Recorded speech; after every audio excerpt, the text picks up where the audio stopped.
everybody. Welcome to ABA Business Leaders Podcast, brought to you by 3Pi Squared.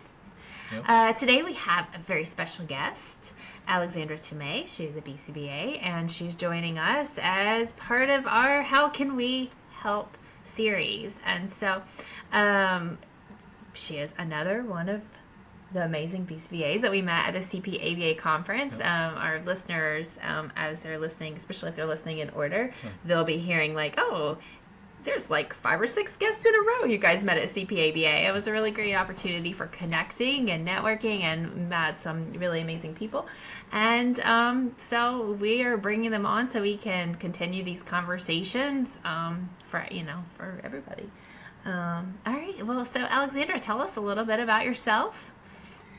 Yeah, nice to meet everyone. I agree, CPABA was a very wonderful way to connect with people that I haven't presented with before or been in a room with before. And so I really do appreciate, shout out to Jennifer Fitzpatrick and all of her work on that one. That was really fun and really unique, and it was an honor to be able to participate in that.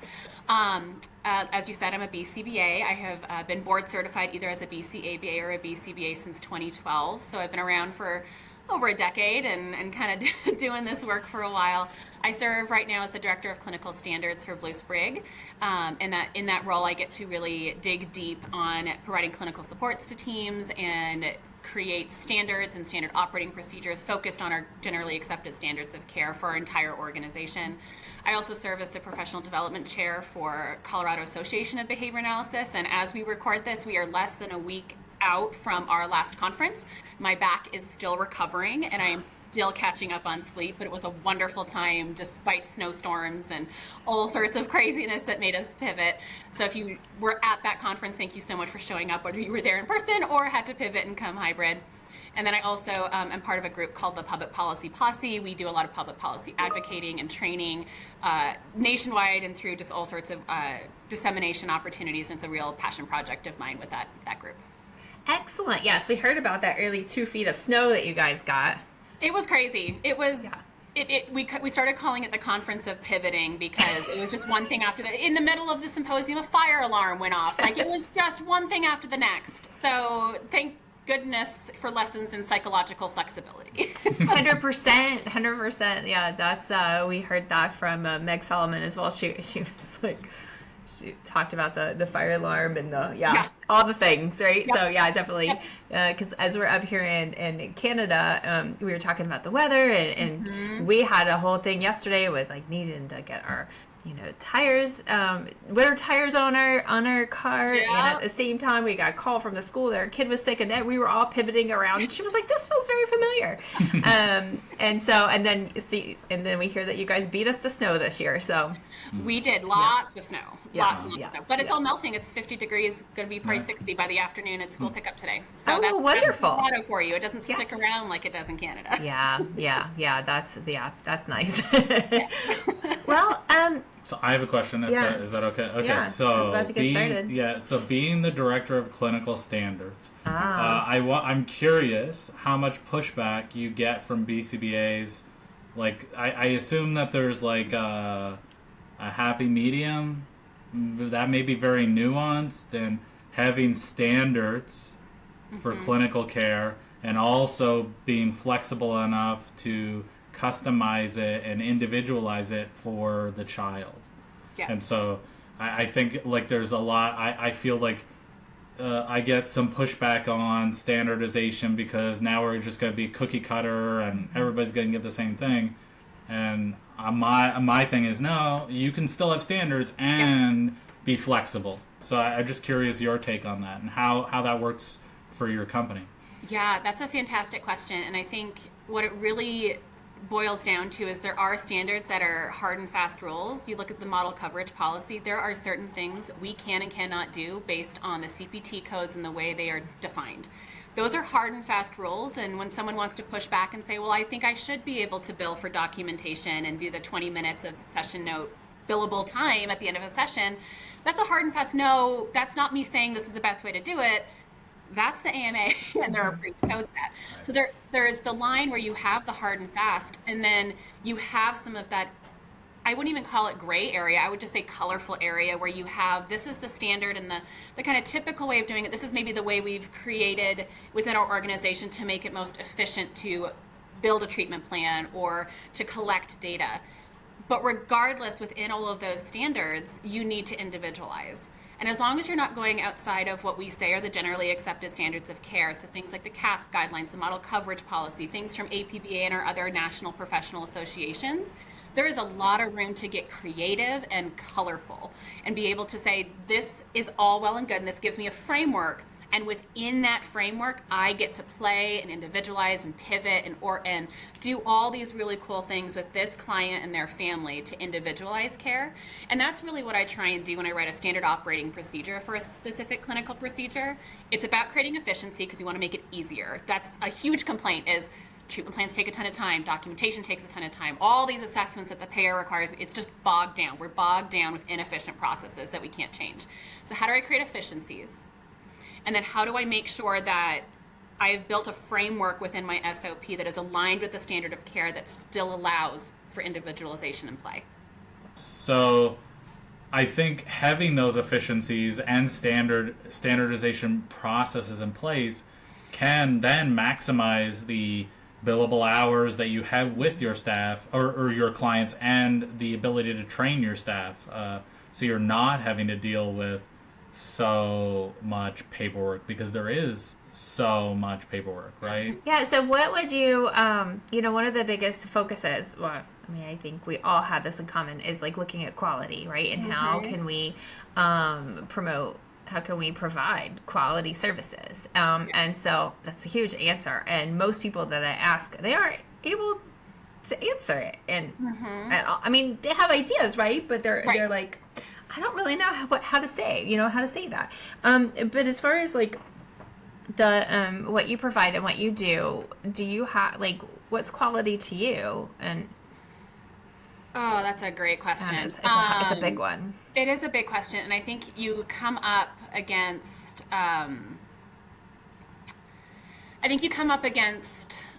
It is different for every single individual. You think about quality of life. The quality of life difference for myself and my family, if my child is receiving services, is going to be different from my neighbor to the child in another state to another country. And so I think it's very hard to necessarily operationally define quality. My organization did a project around this to figure out what we define as quality for our organization. And I actually just spent 6 hours yesterday with our clinical leadership team really digging into outcomes. So how are we going to measure that quality? And I think there's a definition of quality, which is really, for me, it's, did I make the change that I promised to make? Did I support the family in getting what they wanted out of services and care that I promised to in exchange? You're just going to listen to my dog while I talk. That's okay. She's a great dog. Did I do that? And then how am I proving that I did that? And I think it's two completely separate questions. Because we can have, the Vineland is a common one that I think a lot of payers use as we're moving towards value-based care. It's something that a lot of organizations use because the payers require it. It's easy to say we saw this % of change over time on a score, right? But what about the social validity? What about the child who went on vacation for the first time? What about the family who was able to take their child to the grocery store and wait in line for the very first time? What about the child who said their first word? I will tell you, I've been in the room when a child said their first word, and it's still, thinking about that moment, it was years ago, it still gets me choked up. That's not something that I can put on a piece of paper or a graph and say, here, payer, give me more money, or hey, I'm doing a great job. But I can tell you that's quality right there. Yeah, I guess all of those are actual improvements in the family's life, right? But like you said, I can't put this on a piece of paper and say, because of this, I need more hours, I need continued hours, I need a higher rate. So how do you navigate that where you can have the data to show results but not get so focused on the data that that's all you're focused on? Does that make sense? Because I think lots of people get stuck in that where we got to collect this data, not really sure exactly why we're collecting this data, but we need to collect it.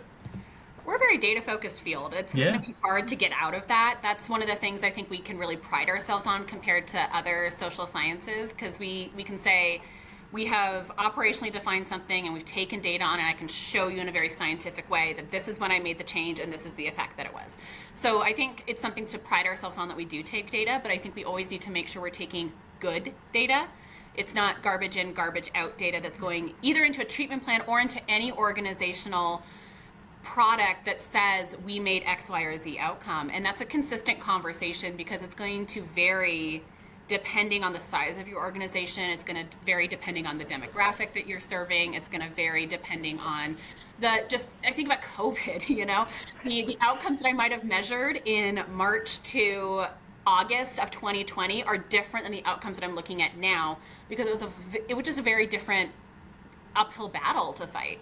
And so I think you need to be flexible with that data, and then make sure you're picking metrics that aren't too cumbersome, but do demonstrate what you need to prove in order to show that you're making that difference. And it's not going to be the same for every family. A lot of families don't care about the data, but I worked with families that really love seeing that graph, and me being able to say, here's where we did this, or here's where grandma came in and moved in with you, and being able to see it visually.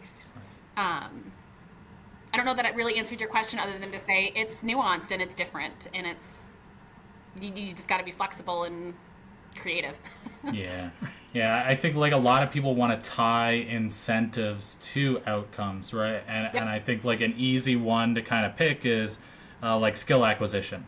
But like it depends on the skills, right? And my concern about adding KPI, especially around skill acquisition, is do we unintentionally start weeding out more challenging cases to take on those easier ones that we know we're going to get a higher skill acquisition rate, right? And then the intention was to provide high quality services and but because we've lost our intention and we're only focused on the numbers, that we lose it in a sense. Do you know what I mean? Does that make sense? It does, absolutely. And I think about our organization has 5 severe behavior centers, where it's really focused on those kids who need 2-to-1, 3-to-1, even up to 4-to-1, because of the severity of the behaviors that they are engaging in, and the risk to health and safety that is present in their lives and in their families' lives. Those children have very different skill acquisition paths. They have very different behavior reduction paths. They have extremely different needs than if you're going to an EIBI clinic where all the kids are from age 2 to 6. Right. And it doesn't mean one is worse, doesn't mean one is better, but the outcomes are going to be different. And you can't sacrifice serving those kids who need higher intensity support, who are going to cost more for your organization, because you have to have blocking pads. You have to have safe rooms that are really built to support everyone safely. You're going to have more staff, and they're going to have to be more highly trained. You can't sacrifice serving those clients in the name of operational efficiency. You can't sacrifice supporting those families in the name of, well, we're going to get better outcomes if we serve, this population over here. Right. You have to find a way to map out and provide services individually within that center that also supports the organization. And I do think BlueSprig, if you ever get a chance to talk to Dr. Ashley Furman, who leads those specialty clinics, she's found a way to show those outcomes in a way that's extremely powerful. And not just like the stories are amazing. The stories of the video of seeing a child say his first word was shared with the clinical leadership team, and that was beautiful. Or, the 99% reduction in challenging behavior in a graph. That's huge, right? She has like kind of tapped and cracked the code on how to show outcomes that are really meaningful, both for the family as well as the payer for that population. But I do see organizations sacrificing serving some of those clients. Some of it is because of training. Like you shouldn't just take on that population unless you're trained to. Right. But we are in a helping profession, and I do think we all got into this field because we want to help. We want to use the science of behavior analysis to make quality of life differences in the lives of clients, families, and the overall field. It's important to make sure that opens a door to everyone. Even if it's not your organization, you're still supporting opening the door to everyone at other organizations too. Yeah. Yeah, that's important. That's really, thank you for sharing that information about outcomes. I want to look more into that because, I mean, that's something that we talk about a lot, right? There was a company that we're working with, and they kind of found that the data was being manipulated because maybe the BCBA, not like anyone's doing this out of malice, right? But like the BCBA were breaking down the skills into smaller components to give the appearance of looking like there was more, growth and acquisition there in some of those kids who may have like just slower progress, just in general, just because of who they are as a child. And it's not really what we're going for. It's not about like, how many skills can you accomplish in a certain amount of time, because I don't feel like that means quality, right? No. That's not, that's more like the whole like quantity versus quality, kind of thing. Yep. No, I completely agree. I was looking at outcomes data. As we're exploring this conversation, we've been looking at what other organizations report on. And I remember seeing a graph, and it said the frequency of challenging behavior between when they started to discharge. And it was a drastic graph, it decreased. But I began to think about using the data collection as frequency rather than looking at rate over time. Because if you think of it going through a treatment path, going from initiating to discharge, you should be titrating your hours. You should be slowly fading and going down in your hours. And so naturally, because of less time, a 6-hour session is going to have more frequency data points than if you're following our standards of care and doing a titration out type of plan than a 1-hour session when you're at the very end of treatment. And so I'm not saying that this organization didn't have amazing outcomes, but I found myself questioning, did you really make the impact you're saying you did? Because in my head, frequency is not the best measure to show that. Rate may have been the better measure to show that with, because of titration and discharge and the discharge plan. Well, so shifting gears just a little bit. So when we're looking at techs, let's say we're looking at techs in the field, as we did the finished up the I hate my job, and one of the biggest pieces that the biggest information that we got from that, which I feel like it wasn't anything that we didn't already know. Yeah. But I think it was nice to, but it was, I don't know. It was eye-opening. Maybe not nice isn't the right word. Not nice but it was to hear, to hear, especially the TikToks. Wow, TikToks are very, like, it just kind of hit you in the face, right? Like the emotion and the passion. And seeing the real person, but behind the and these people that just want to do this really tough work, and they want to do it really well, right? They want to provide quality care for their staff or the parents and the children, and then I don't know, to see their souls crushed. Yeah. I mean, that's what that was the biggest takeaway from that, was not enough support or training. What was the other one? And no path forward. Yeah, no path forward. Just this kinda, is a dead end job, and I'm not saying it is, but it is, right? For like a lot of people, RBTs, like I'm not going anywhere. Right. And that was the biggest takeaways, right? No training, no support, and I'm not going to go anywhere anyway. Yeah. Yeah. That's heartbreaking. Yes. It really Especially is. since they are like the most critical person in this model, if you're doing this model. And it's just sad to see. And so I think that's kind of why, how can we help? No, I mean, that we can help in so many different ways, right? But, how can we tackle even, how do we support companies to support BCBAs and techs? Because BCBAs were also, like the non-owner BCBAs were also expressing in this like social media research that we did across several platforms of, client load, right? Expectations, reports, all the paperwork that we mentioned before. So I don't know, like you guys want to chat about that a little bit, and is that something that you that you guys do, as far as like, do you have any strategies or any, like, how do you help? How do you provide support for BCBAs and techs who are just out there in the field and don't have the decision-making ability, right? Yep.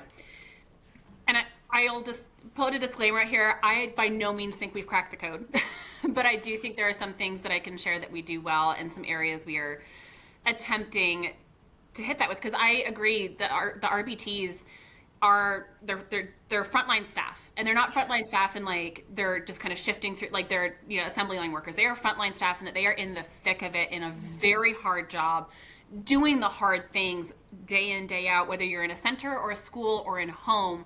They're the face of everything that's going on with that child that you're working with, and honestly they're probably the topmost expert on that child because they're with the child for more hours than the BCBA is.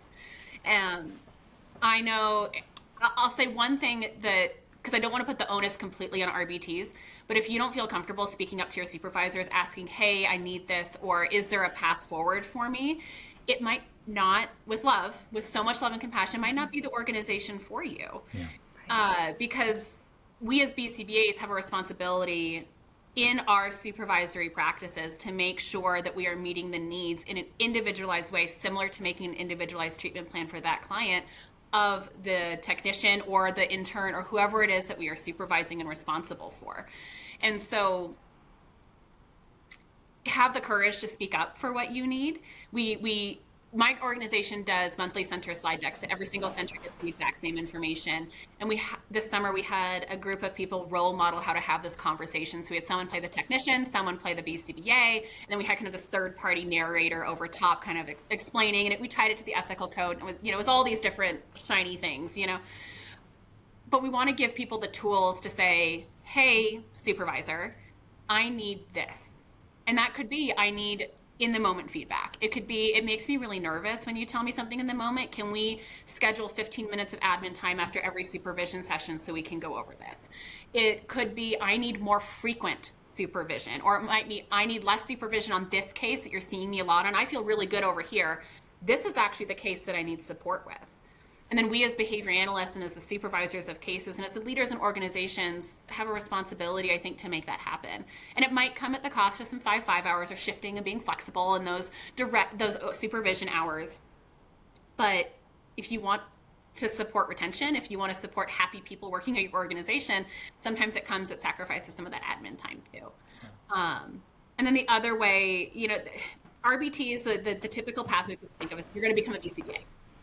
I worked with an RBT when I was working on Whidbey Island up in Washington, who only thing they wanted to do was be an RBT. They loved working with the kids, and they were perfectly happy not going to grad school and suffering through a $40,000 grad school bill, And I think we need to honor those people and give them pathways for leadership. And one of the ways we do that at BlueSprig is through our clinical committees. And so we have clinical committees that are really focused on, intensive client needs, and that's really focused on BCBAs and other subject matter experts to support.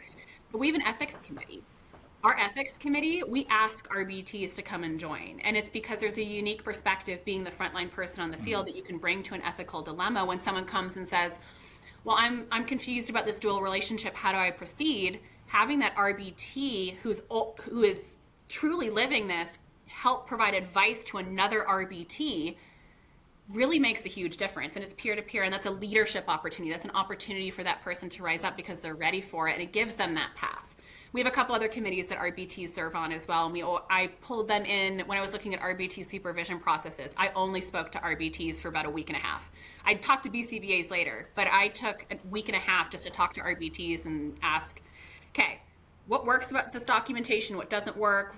How, I know we say the minimum is 5%. What might be a reason you want more, and et cetera, et cetera. Giving leadership opportunities and then listening and putting that into practice. Don't just create these opportunities so that they fill a spot. Actually, make that a value-added opportunity. That was a long answer.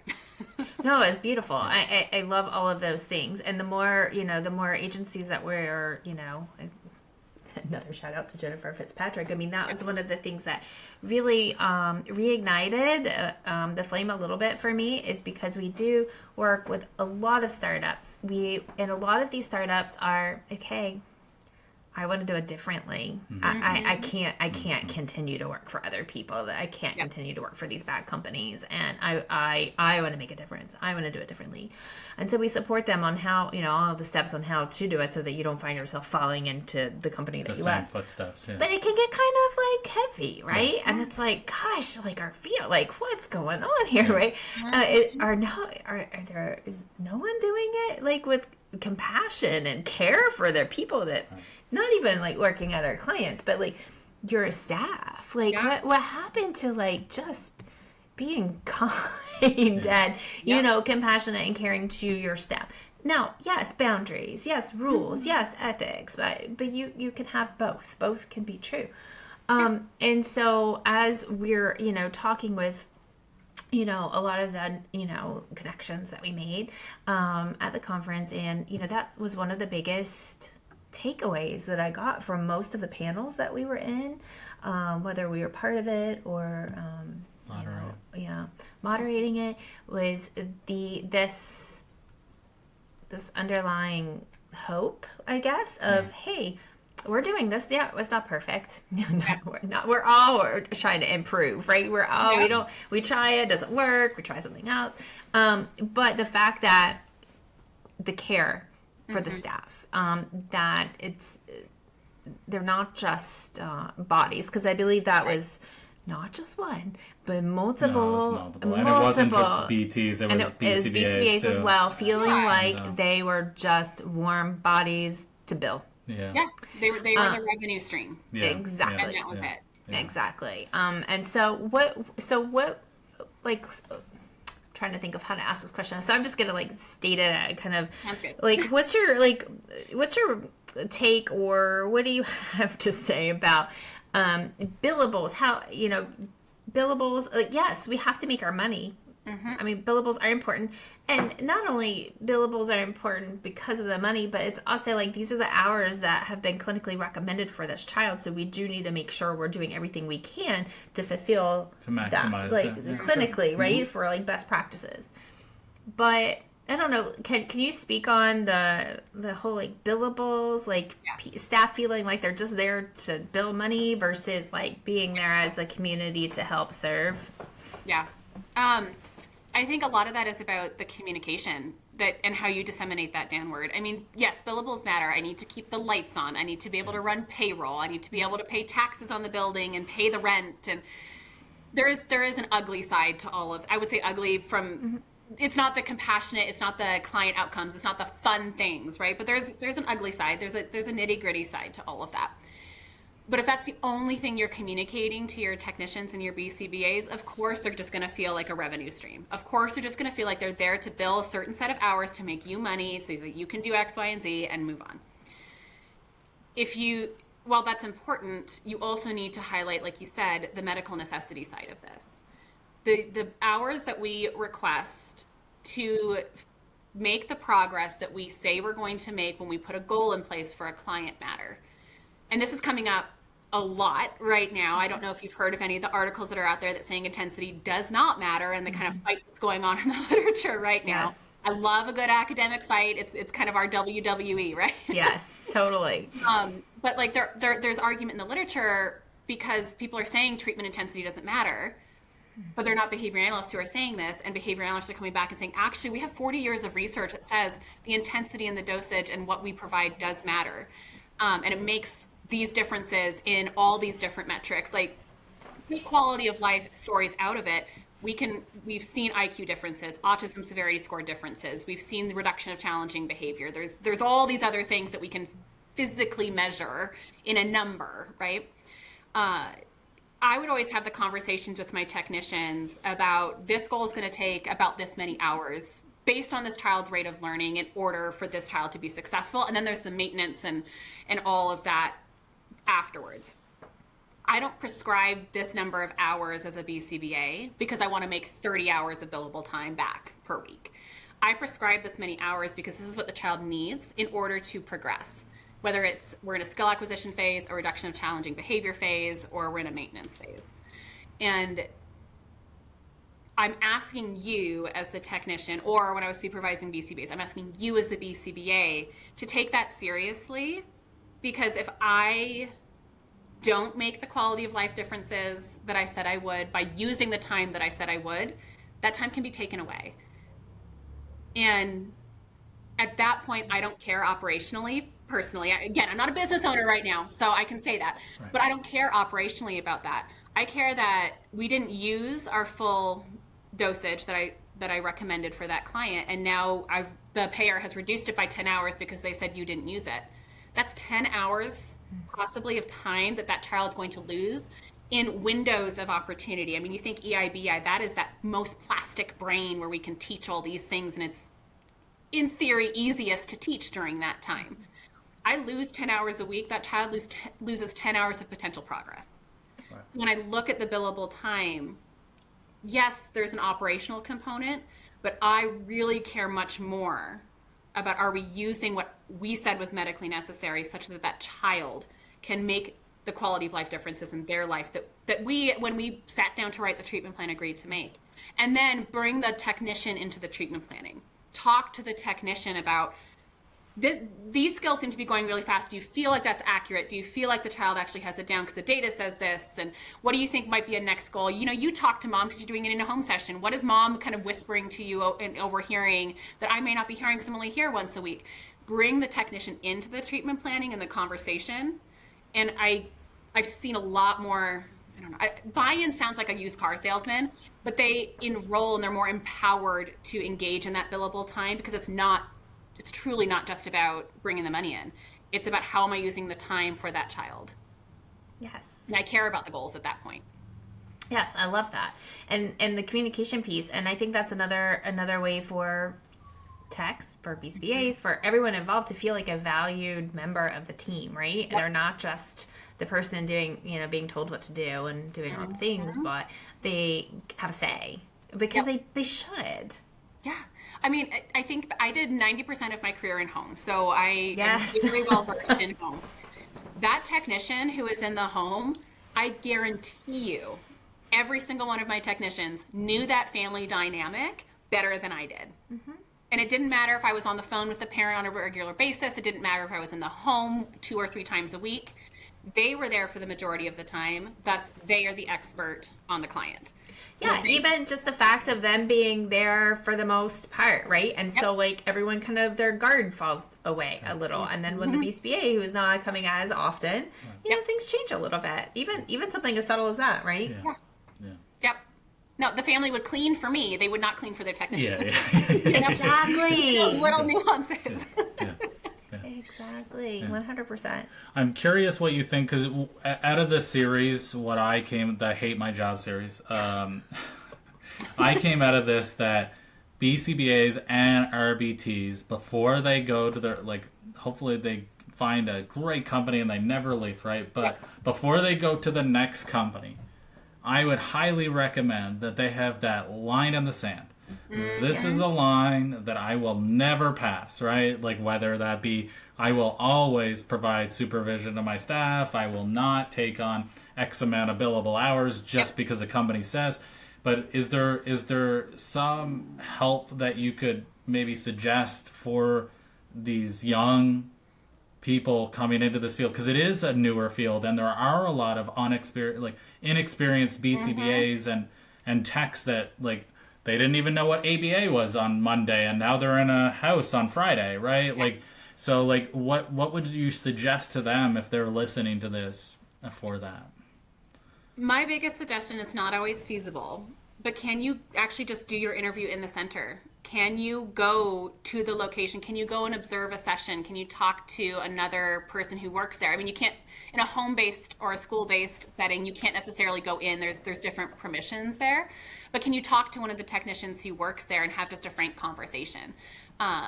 You're not going to find everything out, but I'll tell you, our organization is across multiple states. We have about 165 centers.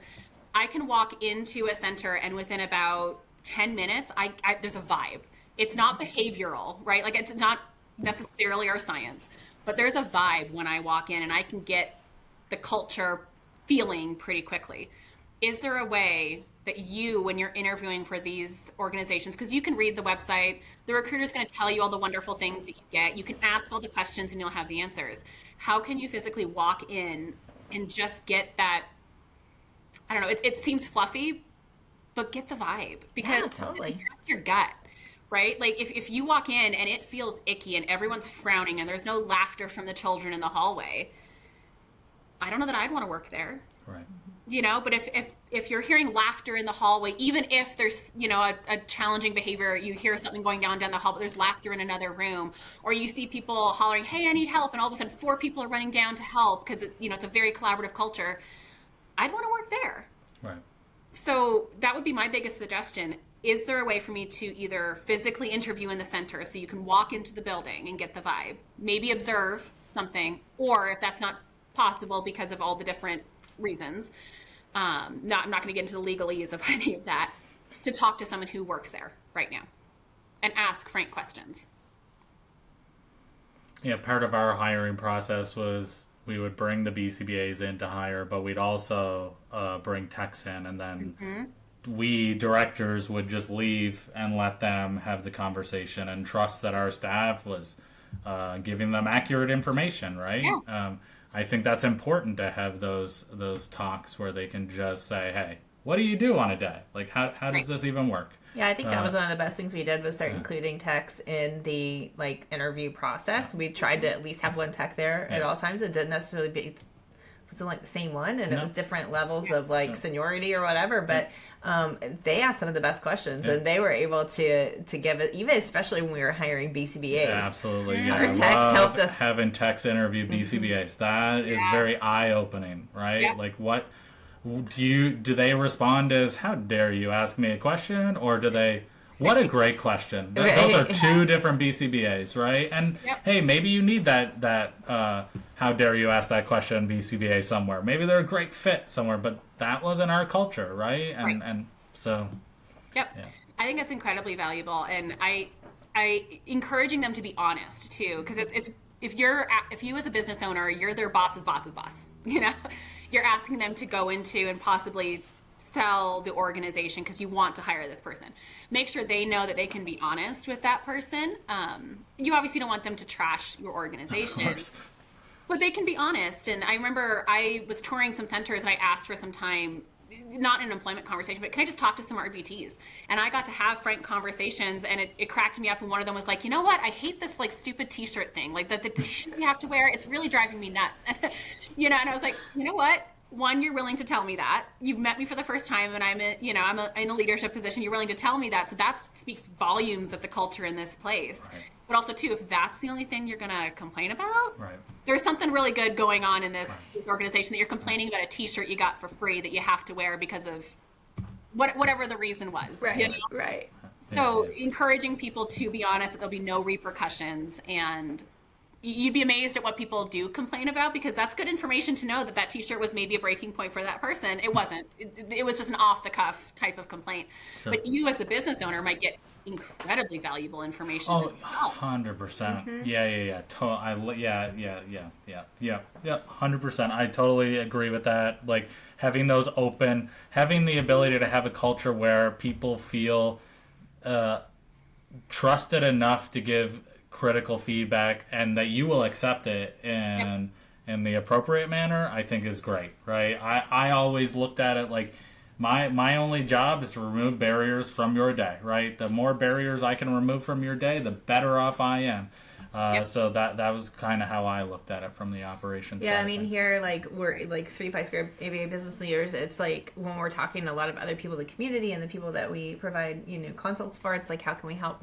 But in our ABA agency, it was, okay, what do you need from us to help you do your job better? Yeah. It was, what barriers can we remove? Yeah. Like, what's the difference? And, even we were mostly in home. And so it's a different ballgame than clinic. We could have a whole other conversation. Exactly. And so, things like drive time, things like, and so like over the years, we like adjusted drive time. We tried to cluster clients, and we were in the Northern Virginia DC area, so just like any other metropolitan areas, crazy, right? Like drive time's gonna be like insane. And so looking at the stress and the burnout just from being in your car in traffic, and the the no rhyme or rhythm right there. Like some days you can get there 10 minutes early and other days you're there 30 minutes late. So things like that, having conversations versus like, okay, you have an action plan because you've been late 3 times last week, right? Like, no, like why? What's going on?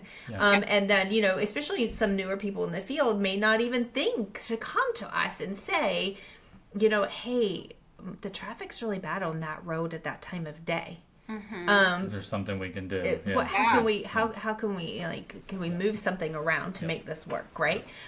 Because sometimes it can be just as simple as that, but like you guys were saying, like having that culture where you can go to the to the person and say that.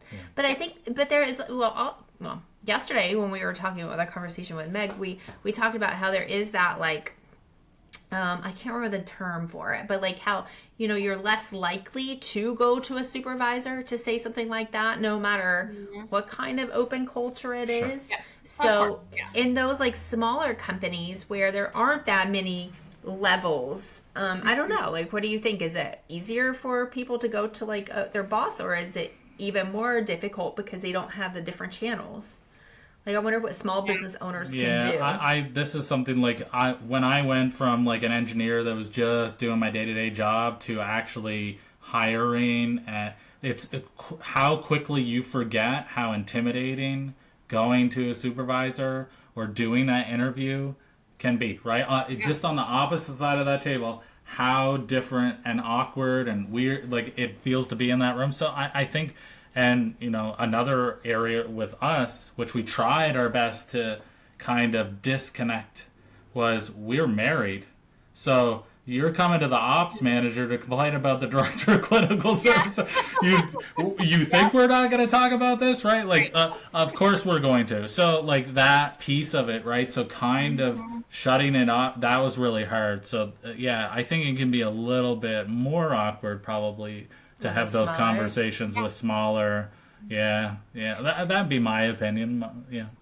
No, I completely agree. I used to work for a smaller organization. We were widespread. We were very military, TRICARE focused.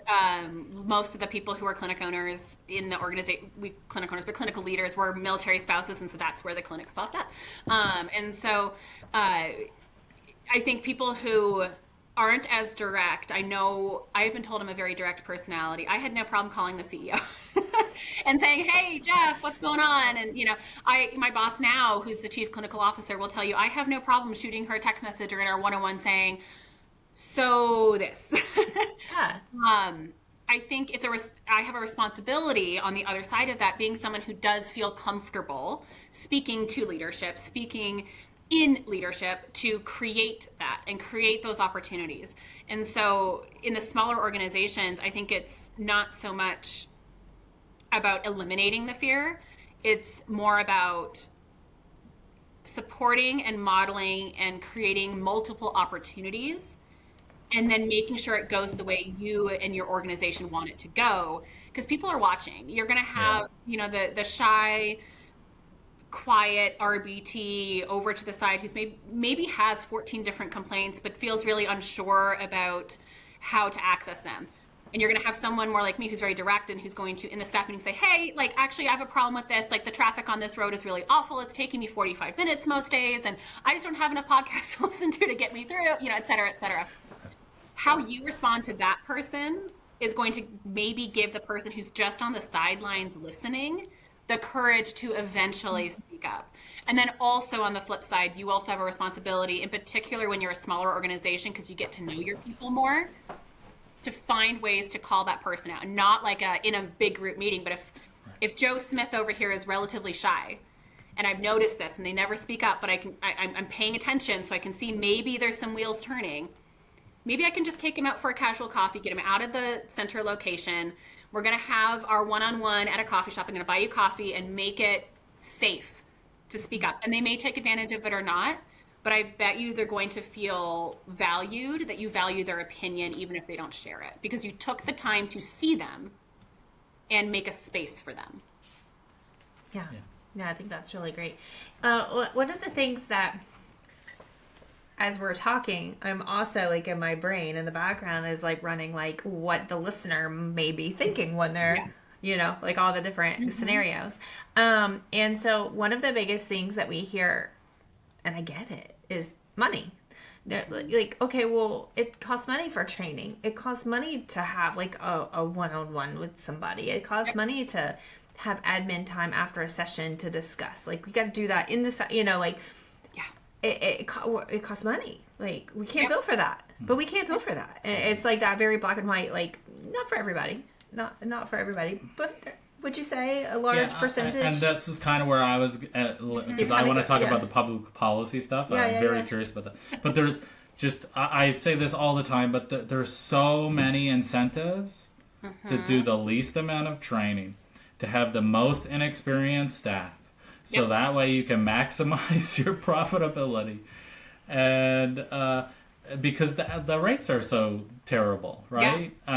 So, I mean, lots of people want to say, I don't focus on the billable hours. But for a lot of these small practices, you're focusing on the billable hour. You have no choice but to focus on that. Especially when you're first starting out, because you haven't brought in revenue, especially if you think about the payers. Sometimes they're months out from that first reimbursement. You don't have a choice. Yeah. And that's the rock and a hard place, right? My answer to that is not an easy one, but when you look at long-term cost versus short-term cost, and within reason, I'm not saying, when you take your staff member to go to a coffee shop, you don't need to buy them a $25 cup of coffee, But maybe you set aside a budget that says, you know what, I'm going to put $100 on a gift card every single month for this purpose. And I'm going to pick someone to take out. And once that $100 is up, we're out for the month, and I have to wait until the next month to take someone out. You can create barriers and boundaries that work for whatever the revenue is for your organization right there, because what's going to happen is you're not going to have to retrain that staff member when they quit because they weren't heard. If you invest in that high quality training, it doesn't, if it's high quality, I mean, yes, you have to do 40 hours to earn the RBT, et cetera, et cetera. But there are efficiencies you can put into really high quality training, because you can have a junk training for 3 hours, or you could have a really beautiful, intense is probably the wrong word, but really enriching training for 1 hour. Right. So how are you creating efficiencies around that, and then thinking long term? Training and hiring people is expensive. Yes. So you want to keep the people you have. Yeah. Yeah, we training is such a, turnover is such a high, we talk about this all the time. And so much so that I built a calculator on our website just so that we could take a look at it, right? And so, you can put in how many staff you lose a year, and how much do you pay your BCBA, and how much admin time does it take, and it will spit out a calculation for you, right? And I think it was on average it's about $8,000, and that, it's just basic. And that's just, let's just say you get your RBT, you hire your RBT in maybe 2 weeks, right? Because it's not just the time it takes to train this new person, but it's the loss of those billable hours, right? Yep. And so if your focus is on ensuring your clients get high quality services, then you should be focused on retaining your staff. Yep. And there's this comment I remember from Facebook, I'll repeat it to the day that I die, but it just bothered me so much that somebody was asking, how do you improve your turnover rate? And somebody said, you can't do it. Invest in a robust hiring process. And it's a punch in the gut every time I say it. And it's no, it can't be like that. And the amount of people who agreed with that. Yes. Yeah. And hundreds. Yeah. Because they're just defeated by they're defeated. That's a very defeating position. Totally. Yeah. And it's sad that that's where we're at, right? Yeah. And there's just so much incentive. Again, like I said, you're getting, I'm just throwing out rates here. They don't mean anything. But let's say you're getting $65 an hour, right? I'm not doing it in units. I'm not that smart anymore. But you get $65 an hour for 97153.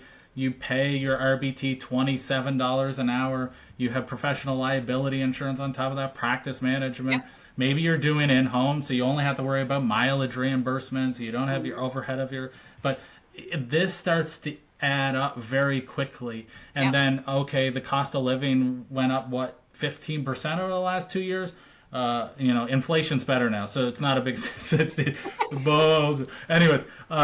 So like now your staff just to live needs $35 an hour, and like, every incentive that you have is to provide the lowest cost training and the lowest amount of supervision that you can possibly eke out so that you can make a profit. And so that's where I go into public policy, because we were talking with lobbyists a year ago, right? And I was like, how do you do this? Because ABA companies need support here. Like, mandates are great. Like, all the people that got the mandates, CASP, all those people that got these mandates, thank you for doing that. It opened up access to so many people. But when you have ABC Insurance cutting their rates to $45 an hour for 97153, they have essentially removed the mandate, because no one on earth can accept a $45 an hour 97153 and stay in business. Nope. So what do you do? Like how do you handle that? Okay, so I don't know if you talked a whole ton to. I know you talked to Meg from Colorado last week. I don't know if she even talked to you about what's happening in Colorado over the last 2 weeks. Well, I know Medicaid increased their rates in Colorado, right? Oh, yes, they did, but it's possibly going away. So, oh wow. So for years, and this is where, but the public policy posse that I mentioned, this is huge passion for all of us. We joke that we slid into each other's DMs. That's how the four of us met, and we've become best friends ever since. But we were essentially upset at what Colorado Medicaid's reimbursement rates were and some of their rules. For example, to this day, they still don't recognize 97156, but require us to do family guidance. But they don't think that 56 is an actual code that we can bill. So it's like Santa Claus.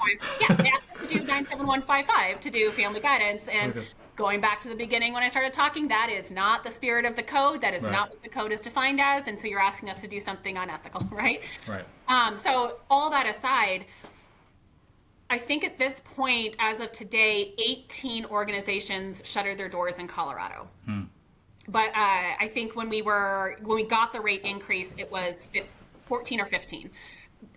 Companies had actually just closed doors, and these are small and large organizations. Colorado Medicaid at one point in time was kind of floating this myth that they're keeping the rates low to keep out private equity. Well, guess what? Private equity and mom and pop shops closed. Right. And regardless of your funding source, regardless of your diversity of payers, you can't keep the doors open and take these kids when those rates are so low. And so it was public policy, I talk a lot about it as being a walk uphill through cold molasses. It is not fast. Nothing in law or legal or anything public policy is. But the biggest thing that we did as COABA that supported us was get our lobbyist. And so I serve as the PDC chair. I run the conference and I run all our webinars. I know that my main mission right now for public policy is to bring in the money such that we can continue to pay our lobbyist. So that is my main goal. Find ways, partner with your state organizations, get the training.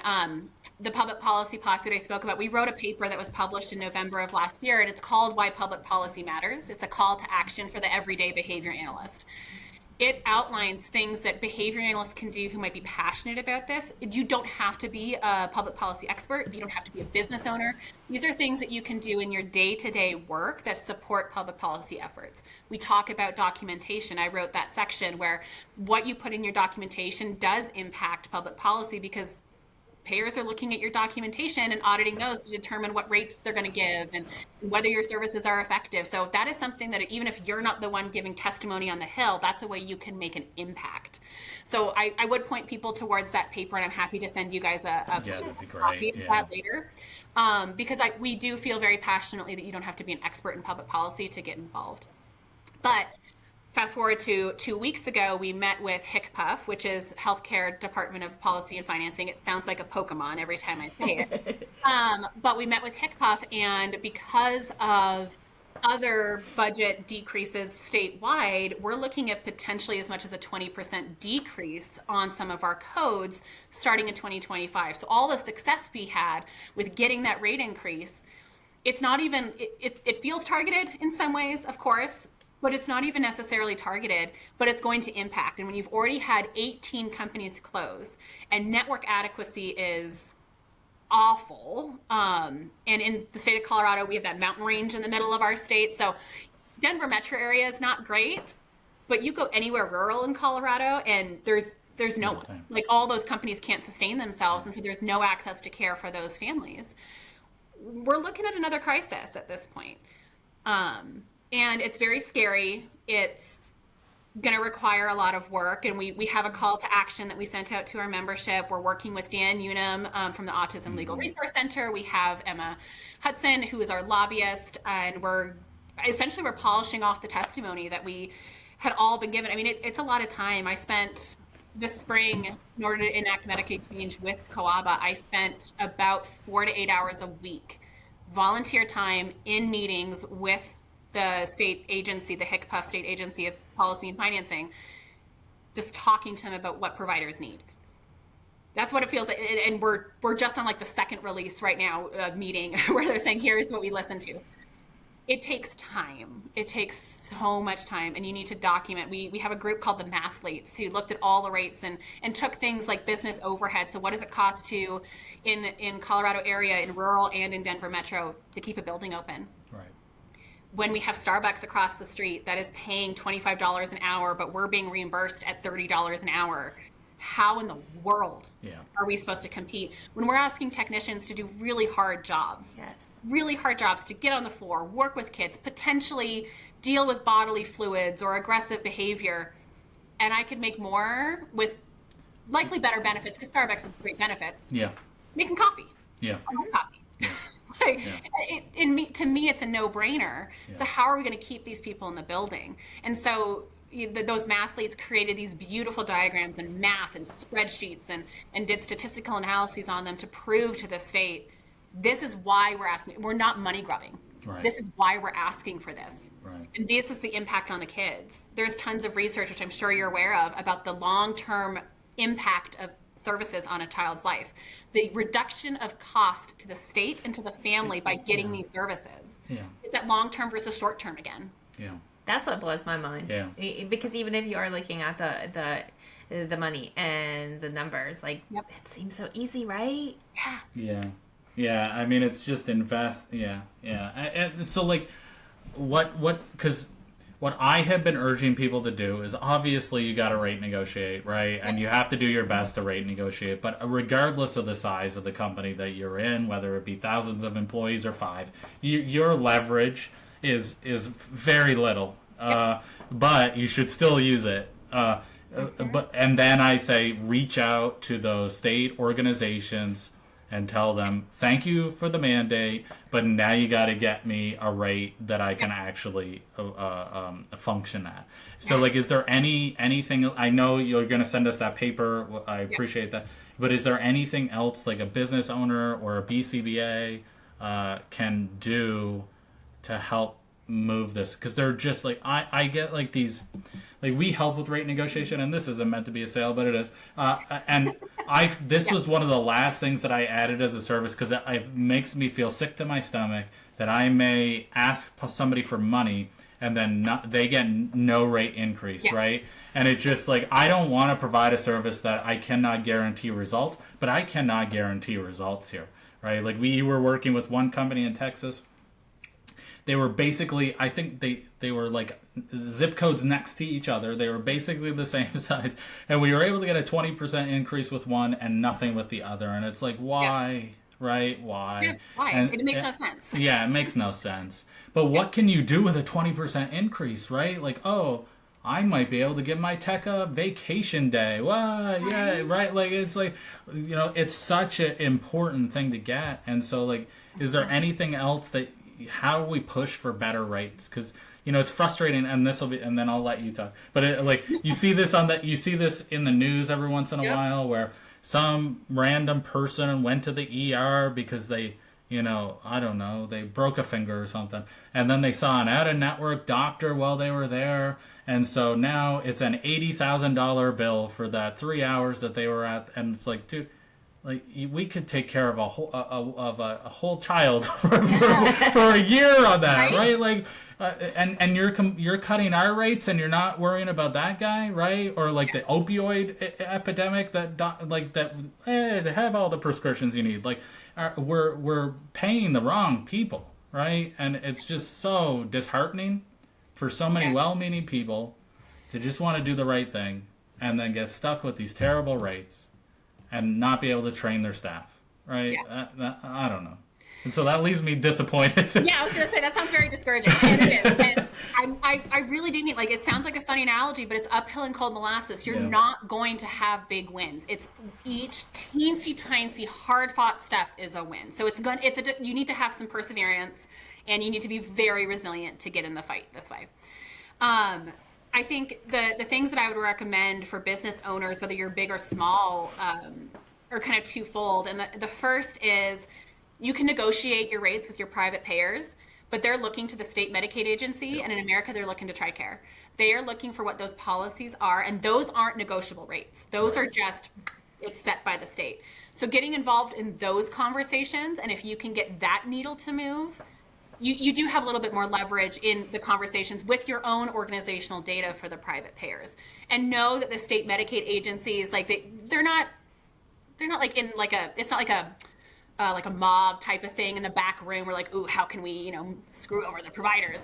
But they are looking at each other. They're looking at each other's rates. They're looking at each other's demographics. They're asking each other for advice in good faith. These are other human beings who are in these rooms too. They're not these evil, maniacal geniuses working to get us out of the system. Right. But they're looking to each other too. So if you're in a multi-state organization, it's a great opportunity to be like, okay, I need to keep a pulse on both or all of the Medicaid agencies that are there. What are they doing, and what are their reasonings for doing it? Because when Texas does something, and I know the reason why, and I was part of that process, then all of a sudden New Mexico wants to do something. Well, they're right next to each other. Right. Now I can talk a little bit better because the demographics are the same, and I have some reasoning that worked over here, and I can share the wealth.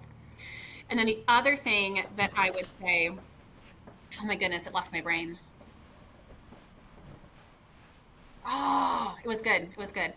I was going to say something about business owners and their teams,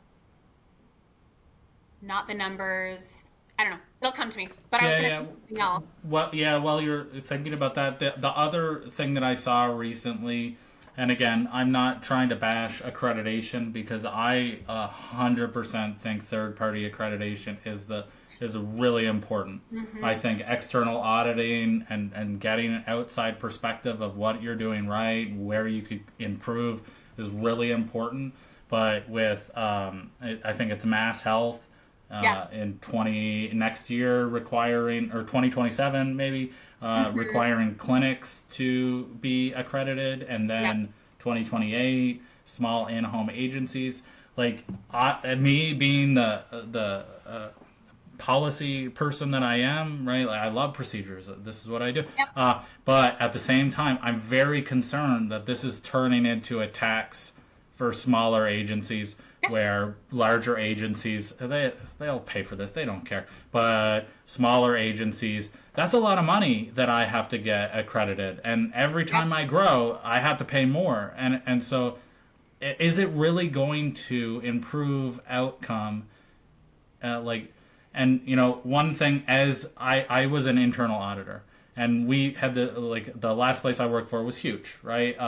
And so they had different sections, and you could tell, okay, we'll do your auditing, and they'll pass, right? They're great. They got a great score. And then next day, it's the audit's over, man. We're back to the way we were before, and we're not following any of that garbage, right? And so, the intention behind getting accredited is way more important than the accreditation process, in my opinion. And so, I don't know if you even feel comfortable speaking to that, but my concern about that accreditation, forcing that accreditation, is that it may inadvertently push out these smaller companies that just can't afford it. Yeah, and without discouraging you more, the rumor that I'm hearing is that it's not just going to be Massachusetts. Yeah, I know. I think it's similar to value-based care. It's similar to AI in healthcare. It's coming. It's coming. And but I think and I remembered what I was going to talk about as well, so we can go back to that. But I think when it comes to accreditation, and I think about a law in Illinois, which I don't know if you've heard about, but they published a law where any business owner of an ABA organization in Illinois needs to be a BCBA. The actual owner needs to be BCBA. And I chuckle about that a little bit because I'm like, we have lots of wonderful BCBAs who are great clinicians who really are not should not be a business owner. Yeah, totally. So why are we? I was what? Yeah, that's why he had to hop on board. Yeah, Right. no. So it makes me chuckle. I understand where they're going, that they want these to be BCBA-led organizations, but can there be some flexibility for making sure the clinical lead is a business owner, and even if the CEO who knows how to be a CEO is not a BCBA? So, but the point is with that law and then with accreditation is you need to keep a pulse on what's going on in your state and federally. You need to be on the listservs. You need to be consistently searching the public websites for bills that include autism, behavior analysis, developmental disabilities, healthcare ownership, et cetera, et cetera. Public policy is a lot about rates, but it's also about the laws that impact how you run your business, because we can get all the rate increases we want, but if, to your point, accreditation is going to sink my company because I can't afford those couple $1,000s, it really doesn't matter if I got the rate increase with the private payer. I can't keep my doors open because of this other law. Right. So public policy requires you to be focused on the rates and all of that, but also look at what the state laws are in your state and how those are moving, and keep a pulse on that. Be prepared to give testimony, be prepared to possibly say some uncomfortable things to lawmakers, but that's how you get their ear and their partnership. And that leads me into what I was going to say before, what other business owners can do. Talk to your families, because realistically, they're the ultimate stakeholder. Their child and they are the ones who may or may not have access to care that is quality because of laws or regulations or rates. When you go to testify at these budget commission hearings, when you go to testify before other, policymakers, the business story is interesting and they want to see the math. They definitely want to take that and they're going to process that. But what's going to make it come to life is that family who's been on a wait list for 2 years because there's not providers in their area. What's going to make the outcome come to life is that family whose child said their first word for the first time, and they were so excited for the progress they were making, and then their ABA organization had to close, and they had to start all over again. That's what's going to really bring it to life. And not to force your families to testify. That is definitely against our ethical code. But if you have families with really wonderful stories who might be willing to share, they don't need to share it at the media. When they open up the call for public comment, give that link to your families. COABA specifically has templates and instructions that families can follow, so they don't have to recreate the wheel. They can just fill in their personal information and encourage them to make the comment along with you as the business owner giving the business side. Because the more families speak up, the more the lawmaker has to listen, because you never want to be the lawmaker who's going against families of children with disabilities. That's not a good look. Right. To put it in a very PR way, it's not a good look.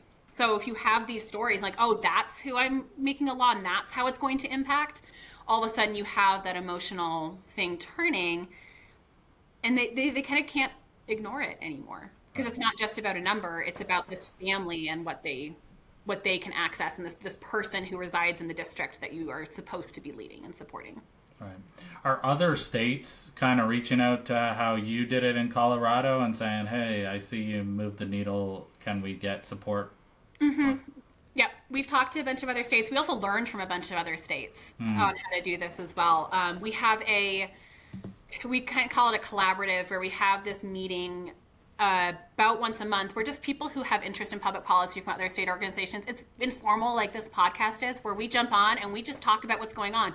Sometimes it's just a vent session and we just it's like, oh my gosh, this is such a headache, or, oh, this thing happened in the field and we're just going to, talk about it. But sometimes it's really formulation of ideas and the ability, oh, we do need a template letter for that, and oh, we're going to share this, and oh, you guys have that in Washington, I want that. Can you please send that to us, because what we're working on over here in Colorado or Virginia or Wisconsin or wherever it is. And so we really are trying to get a meeting of the minds together, where it's just a regular placeholder available meeting for people who are interested in this. And if there is a reason to activate, we can activate together. And if you just need people to come together and just have a place to talk and vent and, you know, be with like-minded individuals who aren't going to judge you because you read a law and you're frustrated about the language, you know, it's a safe place for that as well. So absolutely. And that makes us stronger too. Yeah. Like I said, that all the states talk to each other. So we need to be aligned as a field. Is that something that some, like, you know, people listening to this podcast, is that something they can join? Yeah, absolutely. I think so. Absolutely. I don't own it. Okay. But they are welcome to reach out to me. And then I also know Mariel at CASP is running something. It has a ton cool. of things with state as well. Mariel's a friend, and she's really wonderful at this. And she does a lot of things with other states as well. So there's the CASP group, and then we have our ABA, our public policy posse collaborative meeting. So if you're interested in public policy and want to get involved, I will look up our public policy email. And we can, if it's able to be shared, we'll just share it in the notes of the podcast. But yeah, I think there's probably some people out there that would.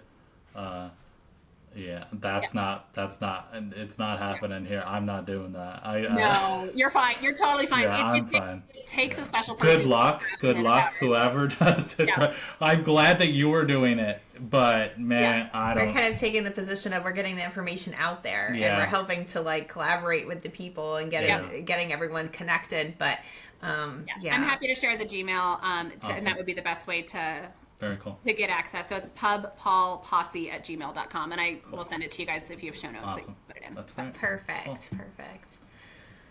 Oh, we covered so much. I think we could probably talk for hours, going, right? Yeah. We could totally talk for hours. We will be having our next distraction. I couldn't even think of the word. We'll be having our next distraction coming in about 15 minutes in the form of our child off the school bus. So that's our cue to start wrapping up for today. But is there anything that we did not cover today that you want to make sure gets covered, or that you want to say as last words for the show today? Or I mean, I just think going back to the topic of how can we help, just as a call to organizational leaders or people who, whether you are the owner or you're in a leadership position, make sure you are listening truly with that open mind to whatever is going on.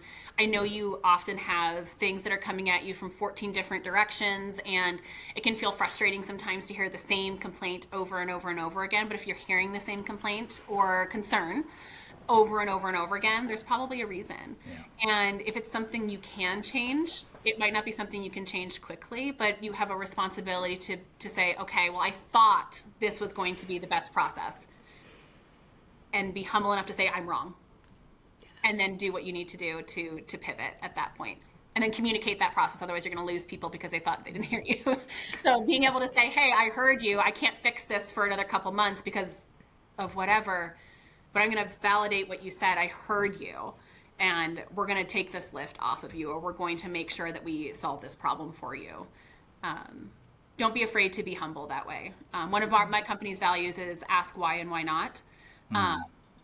Always ask why and why not of yourself, of your teams, and then listen when someone comes to you in the vein of, I'm going to ask why and why not on this process. Cool. Do you have any books that you would recommend leaders read to maybe learn about humbleness or effective listening skills? Any courses that you would recommend? Brene Brown is wonderful. Daring to Lead. I'm sure that's been recommended before. Yes, I sing her praises often. Yeah. Another person, I've read a lot of his books with Patrick Lencioni.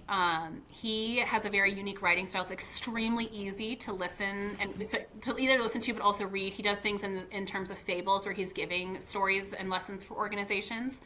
I've learned a ton from being in an organization that is siloed, and how do we get out of our silos where we're competing in initiatives, to how do I make meetings not be never ending and nothing productive ever happens. And just, he is a wealth of knowledge from an organizational leader perspective, plus just being an easy read. Like, his books are not long and they're really easy to read. So I highly suggest, I think he has like 8 or 9, but he's a great author for that.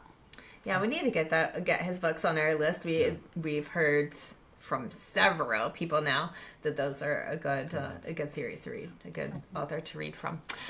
All right. Well, thank you so very much for your time today, and for sharing all of the information that you shared, and for joining us in just this mission to improve quality in the ABA field and to support our staff. And so I really appreciate you being here today. Thank you so much for having me. I had a lot of fun. I learned a lot too. It was a great conversation. Great. Thank you so much.